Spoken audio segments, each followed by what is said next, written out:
Bismillahirrahmanirrahim. Nama saya Muhammad Munib.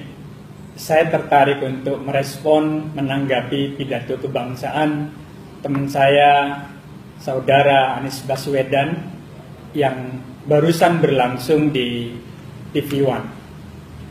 Ada beberapa poin yang saya rasa penting untuk saya tanggapi. Poin pertama adalah tentang pendidikan akhlak. Ini menarik. Ini adalah materi yang sejak awal Anies di Pramadina selalu berbicara pendidikan akhlak, integritas. Saya setuju betapa pentingnya pendidikan akhlak dan integritas ini. Hanya saja bagi saya kita butuh keteladanan. Dan di dalam konteks integritas dan keteladanan ini, saya sebagai teman saat Anies di Pramadina awal-awal masuk sebagai rektor Pramadina, saya tidak melihatnya. Justru mengapa saya kemudian tidak mendukung Anies? Karena bagi saya tentang integritas ini Anies justru pertama kali dan baru menginjak Pramadina sudah melanggar komitmen tentang integritas. Apa itu?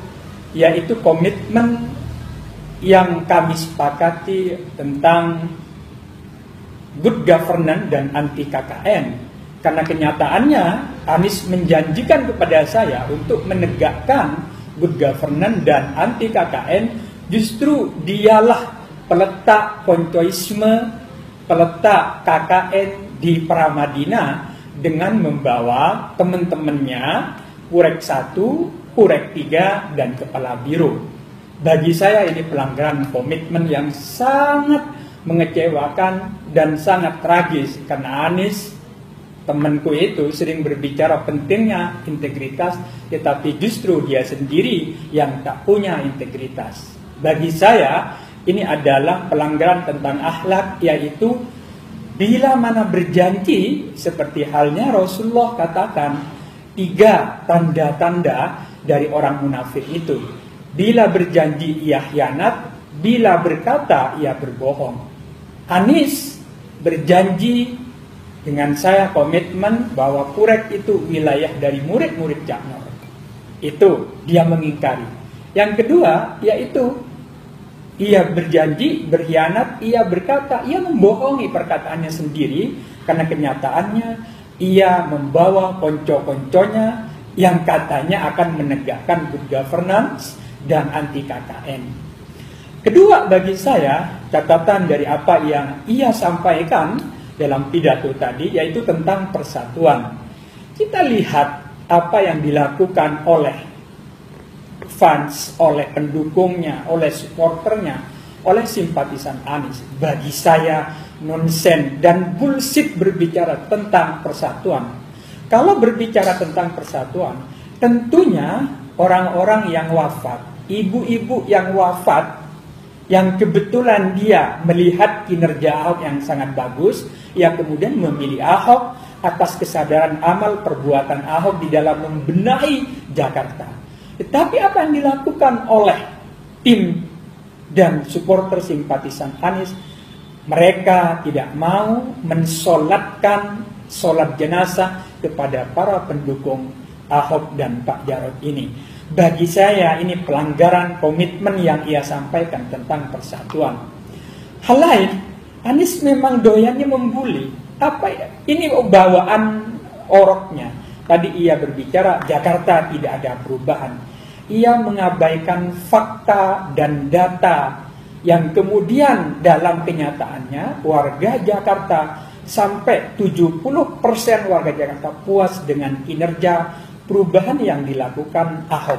Itu berarti Jakarta berubah, Jakarta itu berkembang, Jakarta itu diperbaiki. Itu diakui oleh banyak orang. Lepas belum selesainya, belum tuntasnya upaya perbaikan ini, tetapi menafikan, mengabaikan apa yang real dirasakan oleh masyarakat, sama saja mengabaikan perasaan-perasaan yang dilakukan, angka-angka, fakta-fakta sosial, ekonomi yang berkembang baik di Jakarta. Hal lain yang saya anggap penting adalah kalau berbicara tentang konsep kebangsaan, maka mau tidak mau kita harus percaya bahwa teologi yang paling tepat untuk merangkum, mengayomi kebangsaan ini bukan teologi yang diusung oleh kelompok-kelompoknya Anies, yaitu paham yang radikalistik, puritan, bahkan berbau Wahabi dan sangat radikal bagi saya. Itu tidak tepat dalam konteks berbicara kebangsaan, karena bangsa ini pertama adalah bangsa yang ditakdirkan oleh Allah, bangsa yang plural, bangsa yang penuh dengan nilai-nilai keragaman yang kita sebut dengan Bhinneka Tunggal Ika. Maka yang tepat adalah teologi-teologi yang dikembangkan oleh Nahdlatul Ulama, dan kemudian sekarang kita menamainya adalah Islam Rahmatan lil Alamin. Tak mungkin kita mengayomi, tak mungkin kita itu membangun keharmonisan kalau kita membid'ahkan, mengkafirkan karena perbedaan pilihan politik, kemudian orang memunafikkan, menganggap munafik. Ini tidak mungkin. Itu dilakukan kecuali orang itu tidak memahami makna dari apa yang disebut dengan persatuan itu. Dan yang paling kita takutkan tentu adalah karena Anies ini diusung oleh satu adalah partai yang pada 2014 itu mengusung manifesto purifikasi. Purifikasi yang saya maksudkan adalah pemurnian yang sangat saklek ala kaum Wahabi. Misalnya ziarah kubur, tahlil, maulidan, ini dianggap bukan murni ajaran Islam. Dan itu yang paling sengit dilakukan oleh kelompok-kelompok ini. Kalau kemudian tiap hari mereka ngomong tentang misalnya bid'ah, kafir, munafik kepada yang berbeda, inikah yang disebut dengan persatuan? Maka bagi saya sangat nonsens sekali berbicara persatuan tanpa menghormati tradisi-tradisi lokal, menghormati budaya-budaya keislaman yang sudah berkembang luas. Dakwah yang baik itu adalah merangkul, bukan memukul. Dakwah yang baik itu adalah menyampaikan dan mengajak, tidak lebih.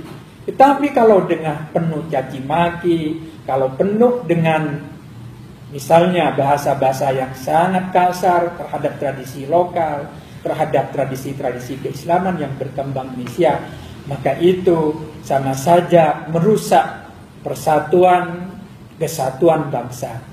Dan bagi saya saudara Anies ini atau teman saya Anies ini lucu sekali.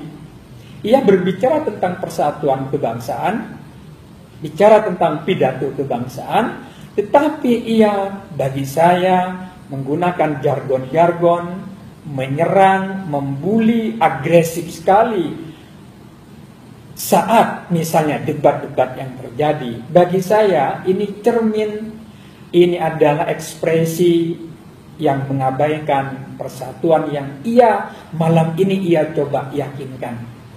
Karena itu beberapa poin yang disampaikan Anies bagi saya lebih menguatkan memang susah menjadi tokoh, menjadi tauladan. Anies bagi saya lebih banyak retorika, lebih banyak kemampuannya sebagai motivator, tidak tepat untuk memimpin Jakarta yang memang menggantung wajah Indonesia yang harus ditampilkan beradab, heterogen, Bhinneka Tunggal Ika. Dan Jakarta tidak tepat kalau kita memberikan ruang sebagai wajah Indonesia kepada kelompok-kelompok, kepada partai-partai yang mengusung jargon-jargon purifikasi, fasis, dan penuh nafsu untuk melibas kebersamaan, melibas persatuan, melibas kebinekaan, anti Pancasila, ingin menegakkan Jakarta bersyariah. Tak mungkin itu bisa diterima oleh warga Jakarta. Ini saja yang ingin saya respon dari pidato yang katanya pidato kebangsaan, yang pada dasarnya tak lebih dari retorika-retorika, bualan-bualan yang memang menjadi ciri khas teman lama saya, Saudara Anies Baswedan. Terima kasih atas perhatiannya. Assalamualaikum warahmatullahi wabarakatuh.